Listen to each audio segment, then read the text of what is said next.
13-14 کی بات ہے، یہاں پر میں جمعے کے دن آیا تو ایک بہت ہی بوڑھا آدمی بیٹھ کر رو رہا ہو اور پھوٹ پھوٹ کر رو رہا ہو اور خدا کی بارگاہ میں یوں دعا کر رہا تھا، اللہ یا مجھے مار دے یا اسے مار دے۔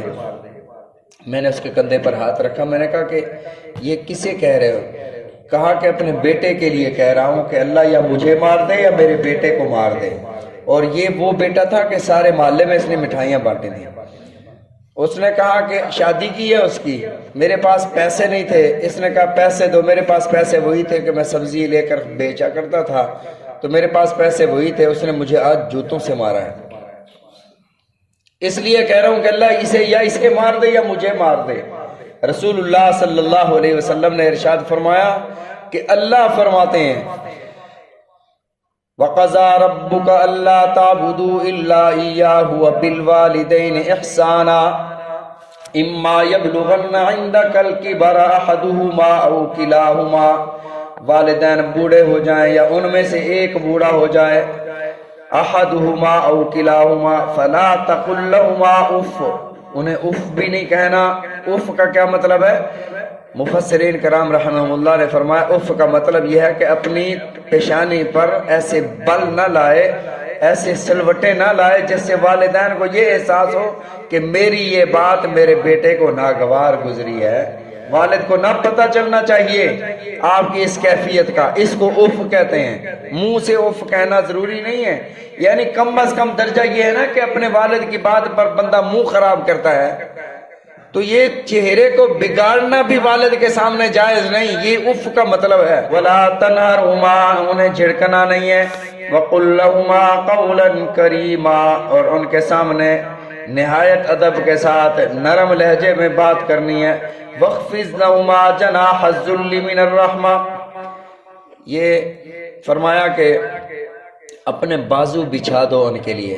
آپ نے کبھی دیکھا ہوگا کہ چڑیا اپنے دونوں پروں کو زمین پر لگا لیتی ہے، یہ کیفیت اللہ نے ارشاد فرمائی کہ والدین کے سامنے بچے کو، اپنے بیٹے کو یوں اپنے پر بچھا لینے چاہیے، ایسے جھک جانا چاہیے والد کے سامنے۔ تمہیں کوئی بات سمجھ آتی ہے یا نہیں آتی والد کی، بے شک تمہارے نزدیک وہ غلطی پر ہے، لیکن ایسے جھک جاؤ جیسے بابا جی آپ کہتے ہیں ویسے ٹھیک ہے، اپنی مرضی بیچ میں نہ لاؤ۔ فرمایا وَقُلْ رَبِّ ارْحَمْهُمَا كَمَا رَبَّيَانِي صَغِيرًا، زندگی میں یہ دعا ایک بار پڑھنا فرض ہے۔ اگر کوئی بندہ اس دنیا سے ایسے چلا گیا والدین کے لیے یہ دعا نہیں کی، فرمایا قیامت کے دن اللہ پوچھیں گے کہ تو نے یہ دعا کی تھی اپنے والدین کے لیے؟ رب ارحمہما کما ربیانی صغیرا، اے اللہ ان دونوں پر رحم فرما جیسا کہ بچپن میں انہوں نے مجھ پر شفقت اور رحم کیا تھا۔ اور اسی طرح اللہ رب العزت نے ایک اور جگہ ارشاد فرمایا وَوَصَّيْنَا الْإِنسَانَ بِوَالِدَيْهِ إِحْسَانًا، والدین کے ساتھ حسن سلوک کرو۔ حملته أمه كرها ووضعته كرها، وہ والدہ تکلیف میں تمہیں اٹھاتی ہے، تکلیف میں تمہیں جنم دیتی ہے۔ وَحَمْلُهُ وَفِصَالُهُ 30 شهرًا، 2.5 سال تمہیں دودھ پلاتی ہے۔ 2.5 سال کی مدت اختیاری ہے کہ اختیار ہے، 30 شهرًا، 2.5 سال تک پلا سکتے ہو۔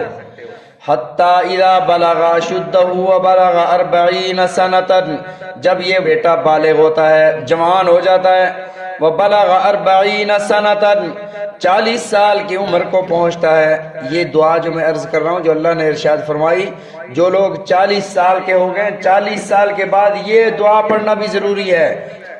ربی اوزعنی ان اشکر نعمتک اللتی، اے میرے رب مجھے توفیق دے، ان اشکر نعمتک اللتی، کہ میں تیری نعمتوں کا شکر ادا کروں، انعمت علی، جو تو نے مجھ پر انعام فرمائے، وعلی والدی، اور جو میرے والدین پر آپ نے نعمتیں فرمائیں، وان اعمل صالحا ترضاہ، اور مجھے اس بات کی توفیق دے کہ میں صالح اور نیک عمل کرتا رہوں، ترضاہ جس سے تو راضی ہو جائے، وَأَصْلِحْ لِي فِي ذُرِّيَّتِي، اور میرے لیے اصلاح فرما دے، میرے حالات درست فرما دے، میری اصلاح فرما دے، وَفِي ذُرِّيَّتِي، اور میری اولاد کی بھی اصلاح فرما دے، ان کے حالات بھی درست فرما دے۔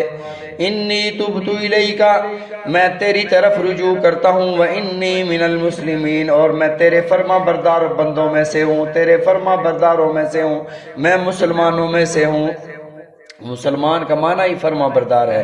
یہ دعا 40 سال کے بعد اللہ فرماتے ہیں کہ جو نیک اور صالح انسان ہوتا ہے، جو لائق بیٹا ہوتا، نالائق نہیں ہوتا، وہ یہ دعا کرتا ہے، اپنے لیے بھی کرتا ہے، اپنے والدین کے لیے بھی کرتا ہے۔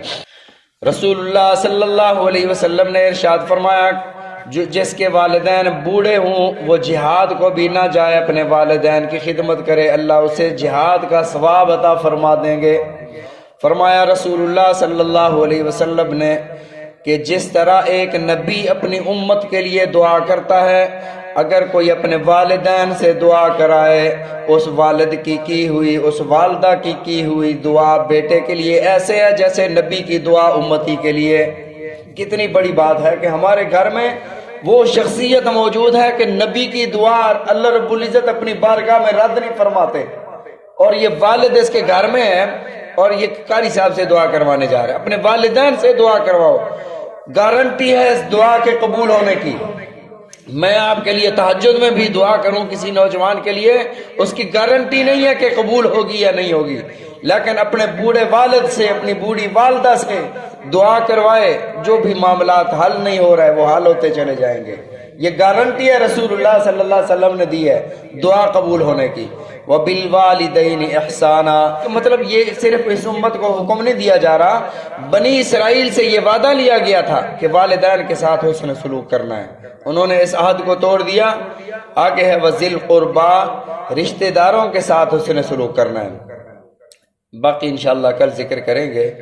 اللہ تعالی ہم سب کو رسول اللہ صلی اللہ علیہ وسلم کے فرامین سمجھنے کی، عمل کرنے کی توفیق عطا فرمائے، قرآن مجید سمجھنے کی اور اس پر عمل کرنے کی توفیق عطا فرمائے، آمین۔